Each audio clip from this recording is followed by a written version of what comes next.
Thanks for staying with us right here on Sunrise as we continue this morning from Monday, the 27th of February till the 1st of March 2017. Now, the Sandton Convention Centre in Gauteng will host the Meetings Africa 2017. The tourism gathering will host the continent's suppliers of business events, products and services meet to showcase their offerings to key decision makers with strong purchasing power. And joining us to talk about the opportunities that exist within the tourism sector is South African Tourism Chief Executive Officer Sisa Ntshona. Remember, you can be part of our conversation if you have interest on 011-447-1620. And we're also taking your comments on our Facebook as well as Twitter pages. Good morning to you, Sisa, and thanks for joining us this morning. Now, this gathering, Meetings Africa, what is it all about? Well, you know, when we think of tourism, we only tend to think of the leisure side. But however, there's a significant portion around the conventions, conferences, incentives, and events. So Meetings Africa basically is a continental-wide drive to bring suppliers or event managers into the space for them to be showcased in front of international buyers. So we've got buyers coming around from the world basically to see what South Africa and the rest of the continent has to offer when it comes to conventions and events. Okay, so let's talk about how the rest of the continent gather in one place. Is it a collective showcase of what we've got to offer as a continent to the rest of the world? Absolutely. I mean, the world still sees Africa as a country. Yeah. So let's just play that to advantage. And, you know, it is really trying to showcase that there are different options within the continent with which to hold conferences. By nature, conferences rotate to different areas of the world, basically. I mean, probably the biggest one we've hosted thus far is probably the AIDS conference, where you've got about 20,000 delegates just descending into one space. The economic benefit and the impact of that just kind of really reverberates all the way through to even the smallest players. Okay, so the conferences that get held in different parts of the continent are on different subject matters, from business to health and whatever happens. Yeah. At the Meetings Africa, how are they showcased to the, at best so that whoever is there can be able to buy those? Okay, so you showcase everything from the infrastructure, in ICC as an example, so you've got capacity of X number of seats, all the way down to what we call the value chain. So looking behind the scenes, right, in terms of the lighting, in terms of the gears, in terms of everything else, in terms of catering, in terms of even some of the supplies. So we only tend to look at the front end, but the whole behind it, there's a whole lot of machinery behind it, basically. So to expose them to that. But also as well, you know, to almost saying to the world that you can come to South Africa, you can come to the continent and hold the world-class conference, basically, and still feel that you're also contributing towards the economic growth of the continent as well. So talking about economic growth, so that speaks to opportunities of creating jobs. That's one of the biggest challenges that we have as a continent collectively.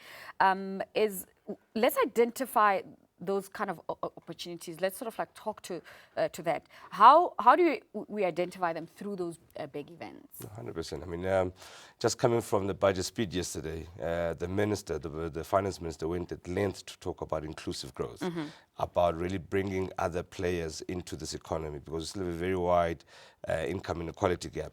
Essentially what we are doing is that the world is coming to Johannesburg, and we want to showcase what the country, the continent is best in every aspect. So whether you are, if you feel that you input in any form or manner, basically, within the whole conferencing or event space, here's an opportunity for you to be able to meet and interact with potential buyers of your services.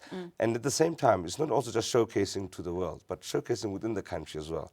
So whilst you may find at the front end there are conference managers, as an example, or even the ICC. How do you go there and say, listen, I can do X, Y, and Z for you, so that you can become part of a supplier, service provider into them as well? Okay, so how have we measured, you know, firstly as a country and the tourism industry, and collectively with the rest of the continent, based on the big events that that we've hosted, you know, and the meeting, you know, haven't been happening for the past few years? Well, you know, on the continent, we collaborate to compete. And Rwanda, Kigali, has been trying to eat our lunch lately, basically, in terms of the number of conferences they're also holding. We're also trying to spread this to other areas, basically, of the continent. But they're able to do that because? they're exposed, right? They're able to do that because they actually position themselves out there. They give incentives, and they're also able to pull off an event basically that other people can talk about and have that as a point of reference. It can't just be South Africa alone. I think that's the main thing what we realize. So we really have to expose others as they're coming through. Egypt, Morocco also coming quite strongly in that aspect as well. And you know, it's important just to have the diversity and shift. How we measure the progress of this is actually the number of events. I mean, you know, similarly to the World Cup where we had to bid and then they make an announcement, that's how you get conventions and events. You put a submission in together with any other guys around the world, you go make a pitch and you get awarded basically. So you literally, for the big ones, you're gonna have anything between a 3 to 5 year lead time before the event comes through. So we track the number of events, our successful events that we're actually winning. And secondly, we're also looking at diversifying. How many more suppliers are we getting involved within the entire value chain? Okay, so with the global, you know, pressure that we're having with, you know, economic-wise and trying to create jobs, and just the pressure that most governments are feeling, how does this meeting contribute to changing that perception and creating opportunities within the tourism industry? You know, when you hold a conference, especially an international one, this is actually an export. You know, you are bringing people from outside of the country who are bringing forex, right? So therefore, you start stimulating the financial sector. They sleep in hotels. You link that to the construction sector. They eat food. There's agriculture. They drive on the roads. There's infrastructure. So the whole stimulation, you know, I mean, I've got a running bet out there with my friends in other areas and said, show me a sector and I'll show you how tourism contributes to that, yeah. You understand? So we literally touch each and every single space. And that's the beauty of it. So the more of these we can do, the better it is.